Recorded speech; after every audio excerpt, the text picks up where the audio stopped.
கடலின் நடுவில் பசியும் அமானுஷ்யமான பேய்களும் கலந்த சிந்தனையுடன் பயணிக்கிறது ஒரு கப்பல்.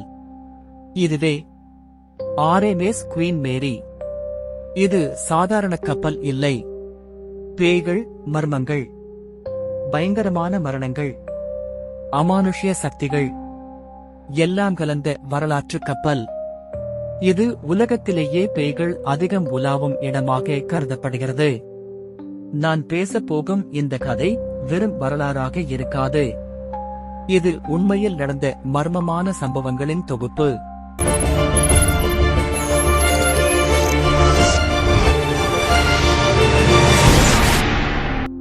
1930ஆம் வருடங்களில் லண்டனிலிருந்து அமெரிக்கா வரை ஒரு சொகுசான கடற்பயணம் என்பது செல்வந்தர்களின் கனவாக இருந்தது. அந்த கனவை உருவாக்கியதுதான் ஆர்எம்எஸ் குவீன் மேரி. இது ஒரு மாயமான யாத்திரைதான். ஆனால் அதன் உருவாக்கம் அதுவும் வியக்க வைக்கும். 1930ஆம் ஆண்டு புனித ஸ்காட்லாந்தில் ஜான் பிரவுன் நிறுவனம் கட்டி தந்த ஒரு பிரமாண்ட கப்பல். நீளம் 1019 அடி, உயரம் 181 அடி, எடை 81,000 டன். மொத்தம் 3000 பேர் சொகுசாக பயணிக்கக்கூடிய உள்துறை. அதன் இயந்திரம் மட்டும் 16,000 ஹார்ஸ் பவர், அதாவது 1,60,000 குதிரைகளின் சக்தி. ஒரு சிறிய நகரத்துக்கே தேவைப்படும் மின்சக்தி. ஆரம்பத்தில் பொருளாதார நெருக்கடி காரணமாக இந்த கப்பல் வேலை நிறுத்தத்தில் நின்றது. பின்னர் வைட் ஸ்டார் லைன் என்ற டைட்டானிக் கப்பலை உருவாக்கிய நிறுவனம் குனார்ட் நிறுவனத்துடன் சேர்ந்து இந்த கப்பலை மீண்டும் உயிர்த்தெழ வைத்தது. முதல் பயணம். ராஜ மாமன்னர்கள். 1936 மே 27. இங்கிலாந்து மன்னர் 8ஆம் எட்வர்ட், ராணி மேரி, இளவரசி எலிசபெத் அனைவரும் இந்த கப்பலின் முதல் பயணத்தை தொடங்கி வைத்தார்கள். அந்த தருணம் ஒரு கனவு போல இருந்தது. கடலில் ஒரு மிகப்பெரிய ஒரு நகரமே சென்றது போல மிதந்து சென்றது. ஆனால் அந்த கனவு நீண்ட நாட்கள் நீடிக்கவில்லை. 2ஆம் உலகப் போர் வெடிக்கும் போது குயின் மேரி ஒரு மருத்துவ கப்பலாக மாறியது. த கிரே கோஸ்ட், சாம்பல் பேய் என்று அழைக்கப்பட்ட இந்த கப்பல் போரில் படையினரை கொண்டு சென்றது.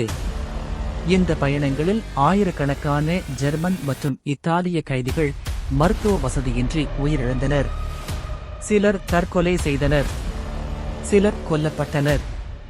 அந்த இறப்புகள் இன்றும் அந்த கப்பலில் குரலாக, கண்ணீராக நிலைத்திருக்கின்றன என்கிறார்கள். முதல் பேய்களின் அனுபவம். 1991 பரிசோதகர் பீட்டர் ஜேம்ஸ். இவர் கப்பலில் நடந்த மர்மங்களை ஆராய்ந்தவர். இந்த கப்பலில் 600க்கும் மேற்பட்ட ஆவிகள் இருக்கின்றன என்கிறார் அவர். நீச்சல் குளம் அருகில் ஒரு சிலரை கேள்விப்பட்டிருக்கிறோம். ஜாக்கி என்ற சிறுமியின் குரல். அவள் மட்டும் இல்லை, சாரா என்ற நடுத்தர வயது பெண்ணும். பழைய ஆடைகளை அணிந்த உருவங்கள். அடைத்த கதவுகள் தானாக திறக்கும். ஆவிகளை உணர முடியும். அந்த உணர்வு, அந்த நடுக்கம், அந்த மனதை குழப்பும் சத்தங்கள், இவை அனைத்தும் குயின் மேரியில் உண்மையாகவே உள்ளன. மரணங்கள் பேசும் கப்பல். ஒரு சொகுசு கப்பலாக தொடங்கிய குயின் மேரி 2ஆம் உலகப் போரில் ஒரு மரண கப்பலாக மாறியது என்பதை எல்லாம் அறிந்திருந்தால் இன்றைய பயணிகள் அந்த ஹாலில் உறங்க மாட்டார்கள். இங்கிலாந்தில் இருந்து அமெரிக்காவுக்கு படையினரை அனுப்பும்போது இந்த கப்பல் ஒரே நேரத்தில் 15,000க்கும் மேற்பட்ட வீரர்களை எடுத்துச் சென்றது. அந்த காலத்தில் மருத்துவ வசதிகள் குறைவாக இருந்தன. காயமடைந்த வீரர்களுக்கு போதிய சிகிச்சை கிடைக்கவில்லை. அந்த இடத்தில் பலர் இறந்தனர். சிலர் தற்கொலை செய்தனர். சிலர் ஒரே இரவில் மரணமடைந்தனர். சிலர் விசாரணையின்றி காணாமல் போனார்கள். இதனால் அந்த மரணங்கள் ஆவிகளாகவே மாறிவிட்டதாக அங்கு பணியாற்றியவர்கள் சொல்கிறார்கள். ஜாக்கி மற்றும் நீச்சல் குளத்தின் மர்மம். இந்த கப்பலில் 2 நீச்சல் குளங்கள் இருந்தன. முதலாவது முதல் தர பயணிகளுக்கான நீச்சல் குளம். அங்கேதான் ஜாக்கி என்ற சிறுமி ஆவியை காண்பது தொடர்ச்சியாக நடந்த சம்பவமாக இருந்தது. அவளது குரல் சிலருக்கு கேட்குமாம். அம்மா என்னுடன் நீச்சல் விளையாட வரலையா என்று கேட்டது போல் சிலர் உணர்ந்துள்ளனர். சிலர் அந்த குளத்தில் தண்ணீரில் நனைந்த சிரிப்பு சத்தம் கேட்டதாக சொல்கிறார்கள். அந்த இடத்தில்தான் ஒரு பெண், சாரா எனப்படும் வெள்ளை நிற உடையில் வரும் ஒரு உருவம் அந்த ஜாக்கியை தேடுவதாகும். இன்று அந்த நீச்சல் குளம் பொதுமக்களுக்கு மூடப்பட்டிருக்கிறது. ஆனால் அந்த இடத்தில் எப்போதும் ஒரு குளிர்ச்சி, ஒரு நோட்டம், முடியாத பார்வை. யாரோ நம்மை தொடர்ந்து வருகிறார்கள் போல இருக்கும். என்ஜின் ரூமின் ஈரிடல். கப்பலின் மைய பகுதியில் உள்ள என்ஜின் அறை மிகவும் ஆபத்தான இடமாக கருதப்படுகிறது. 1940களில் வால்டர் ஜே. ஆட்மன் என்ற ஒருவர் பெரிய இரும்பு கதவுக்குள் சிக்கி தலையில் பலத்த அடிபட்டு இறந்தார். அந்த இடத்தில் இன்று வேலை செய்யும் சிலர் இருட்டில் தன்னை கூப்பிடும் குரல் கேட்கிறார்கள்.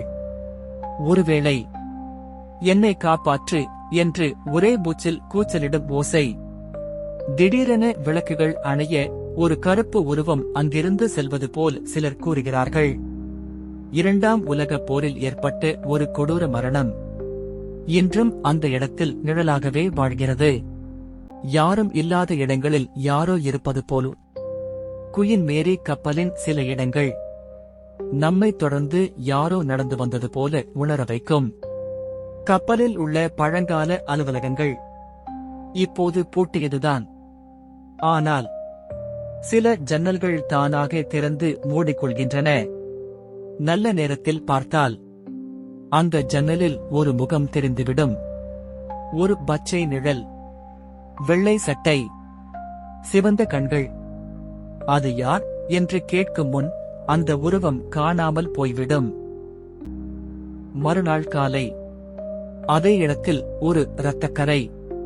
பரிசோதனைக்கு பின் எந்த மனிதர் காலில் நடந்து போனதாகவும் இல்லை என்று உறுதி செய்யப்பட்டது. ஆனால் கண்ணால் பார்த்த உருவம் கற்பனை அல்ல, அது உண்மை.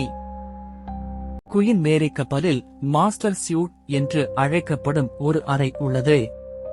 அது இந்த ஹோட்டலின் மிகச்சிறந்த அறையாக கருதப்படுகிறது. ஆனால் அதே நேரத்தில் அதிக பேய்கள் புலப்படும் இடமாகவும் இத்தனை வருடங்களாக மக்கள் சொல்கிறார்கள். அந்த அறையில் தங்கியவர்களில் 30% பேர் நீங்கள் யாரையும் இருக்கச் சொல்லி இருக்கிறீர்களா?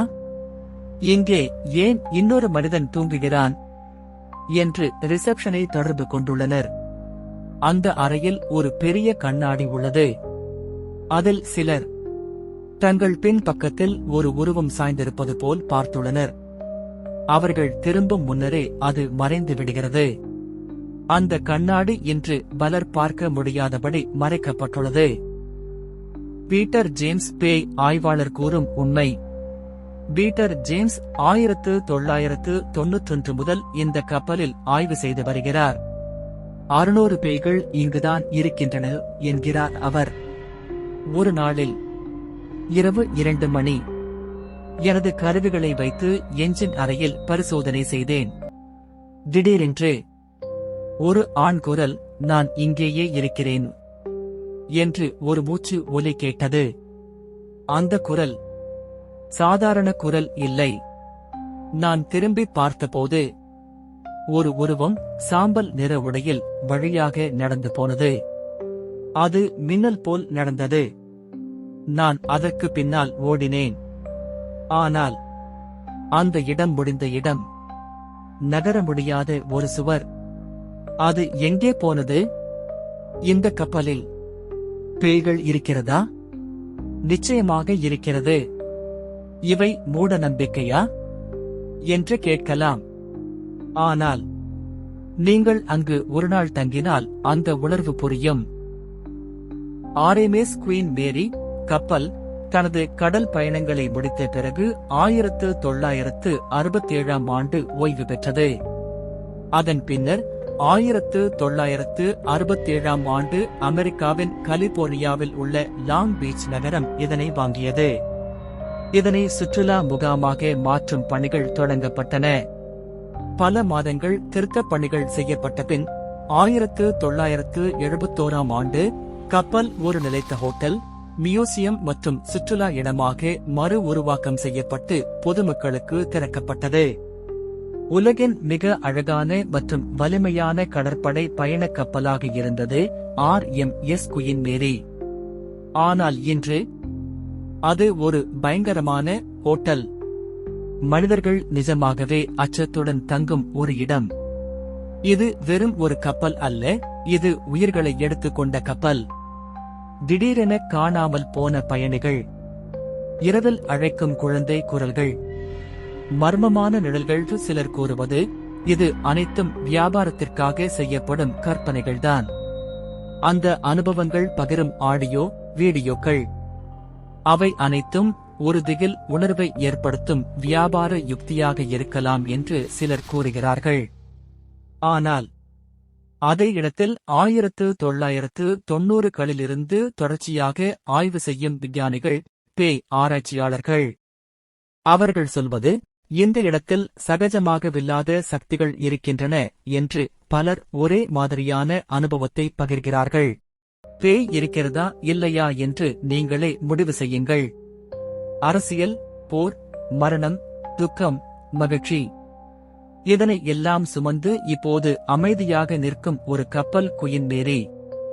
அந்த அமைதி ஒரு ரகசியத்தை பேசும் மாதிரி இருக்கிறது. பேய் இருக்கிறதா இல்லையா? அந்த பதில் உங்கள் உள்ளத்தில்தான் இருக்கிறது.